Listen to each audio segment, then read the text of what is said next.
तो वेलकम दोस्तों। तो आज की वीडियो में मैं आप सब लोगों को वेलकम करता हूं। आज से हम स्टार्ट करने वाले हैं क्लास 10 की मैथमेटिक्स।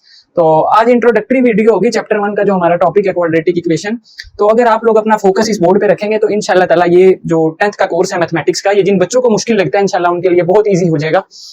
कुछ मुश्किल नहीं है, बस सारी वीडियोस देखनी है, स्किप नहीं करना कुछ भी, एक एक चीज को नोट डाउन करना है, नोट कॉपी पे नोट डाउन करना है। और हम स्टार्ट करेंगे बिल्कुल बेसिक लेवल से। अगर कोई कहता है कि मुझे तो ये नहीं आता वो नहीं आता, ऐसा कोई सीन नहीं है। मैं कोई भी ऐसी बात नहीं कहूंगा कि आप लोग पहले पढ़ चुके हो, ये आप लोग पहले पढ़ चुके हो। मैं यही कोशिश करूंगा कि हर चीज की बेसिक्स में जाऊं, बेसिक समझाऊं। तो स्टार्ट करते हैं हमारा जो क्लास 10 का जो चैप्टर 1 है, जिसका नाम है क्वाड्रेटिक इक्वेशंस। सबसे पहले तो हमें ये पता हो कि what is quadratic equation, quadratic equation है क्या, उसके बारे में हम डेफिनेशन देखते हैं। डेफिनेशन क्या कह रही है? An equation which contains the square of the unknown variable but no higher power is called quadratic equation और an equation of the second degree. What is variable? Variable क्या है? Variable is nothing but, variable कोई भी ऐसी चीज जिसमें वक्त के साथ साथ कुछ ना कुछ चेंज है। वेरिएबल ऐसी चीज बेसिकली जो मैथ्स में सिंपली हम लेते हैं वो एक्स वाई जी को हम एज अ वेरिएबल कंसीडर करते हैं। लेकिन वेरिएबल की जो बेसिक्स हैं वो यही है कि कोई भी ऐसी चीज जिसमें वक्त के साथ साथ, टाइम के साथ साथ या किसी वजह के साथ साथ, एटमॉस्फेयर की वजह से कुछ ना कुछ चेंज आए। ठीक है।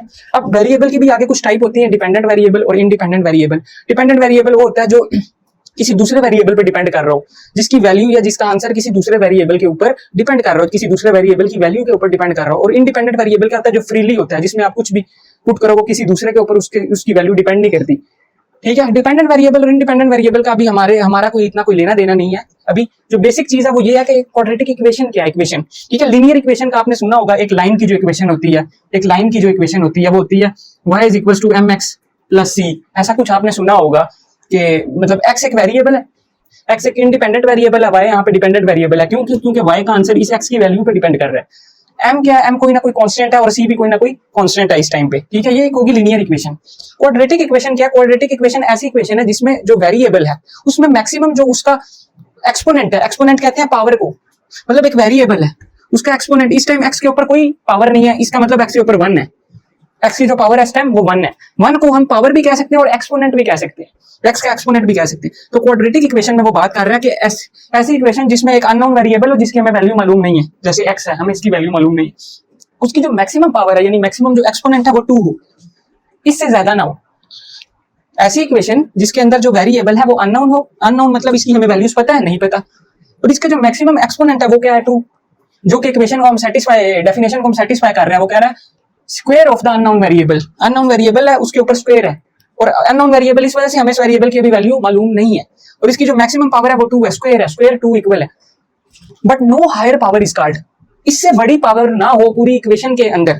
फर्ज की ऐसी एक इक्वेशन है x cube plus x square plus 3x plus 2 equal to 0। अब यहाँ पे अगर देखें अननोन वेरिएबल भी मौजूद है, कितने हैं? 1 2 3, बट मैक्सिमम जो एक्सपोनेंट या मैक्सिमम जो पावर है वो 3 है। तो क्या ये क्वाड्रेटिक इक्वेशन है? नहीं।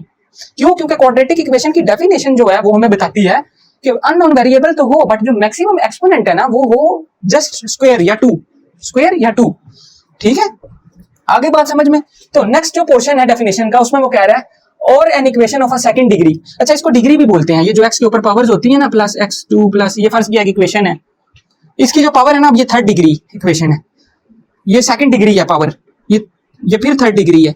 इसके ये जो पावर्स होती है ना, इनको हम डिग्रीज भी बोलते हैं, इनको हम क्या बोलते हैं? डिग्रीज भी बोलते हैं। तो बेसिक जो हमने देखा क्वाड्रेटिक इक्वेशन के अंदर, ऐसी इक्वेशन ये देखें, ये एक जनरल फॉर्म है क्वाड्रेटिक इक्वेशन की, ax square plus bx plus c is equal to 0। मतलब ऐसी इक्वेशन जिसमें अननोन वेरिएबल हो, जैसे ये x भी अननोन है, ये x भी अननोन है, ये दो वेरिएबल्स हैं इस इक्वेशन के अंदर, ये दोनों अननोन है। पहली शर्त पूरी होगी। और मैक्सिमम जो एक्सपोनेंट यानी मैक्सिमम जो पावर यानी मैक्सिमम जो डिग्री उस वेरिएबल की हो वो क्या हो? 2। अब देखिए इस इक्वेशन में पूरी में 2 से बड़ी कोई पावर नहीं है। हम इस इक्वेशन को आंख बंद करके क्या कहेंगे? Quadratic equation. अब जरा बात कर लेते हैं ये a क्या है, ये b क्या है, ये c क्या है। a is nothing but a is a coefficient of x square. a is a coefficient of x square. b is nothing but b is a coefficient of x and c is constant. c is constant. अब आपने मुख्तलिफ equations देखी होंगी quadratic में। एक example के तौर पे अगर एक इक्वेशन लिखता हूं यहाँ पे 2x का square plus 3x plus 6 is equal to 0। पहले तो ये बताइए क्वाड्रेटिक इक्वेशन है या नहीं है। अब तो अगर कोई ना बताए तो उसका अल्लाह ही हाफिज है, क्योंकि अगर आप देखें इस इक्वेशन में दो अननोन वेरिएबल भी मौजूद हैं और मैक्सिमम जो एक्सपोनेंट है जो मैक्सिमम पावर है वेरिएबल की वो है 2, हम आंख बंद करके कहेंगे ये क्वाड्रेटिक इक्वेशन है। अब यहां से हम बता सकते हैं कि ए बी सी क्या है। ए इज नथिंग बट, मैंने बताया था A is a coefficient of X square. तो इस एक्स स्क्वायर का जो ए है ना, जो कोफिशिएंट है वो क्या है 2, यानी कि ए जो है ना, इसको इस 2 को ए भी कह सकते हैं हम, और ये बी है, इसको हम बी भी कह सकते हैं, और ये सी है, वो जो मैंने कांस्टेंट ऊपर बताया ना इक्वेशन में, खाली कांस्टेंट पड़ा होगा, उसके साथ कोई वेरिएबल नहीं होगा, वो ये है यहाँ पे c इज इक्वल टू 6।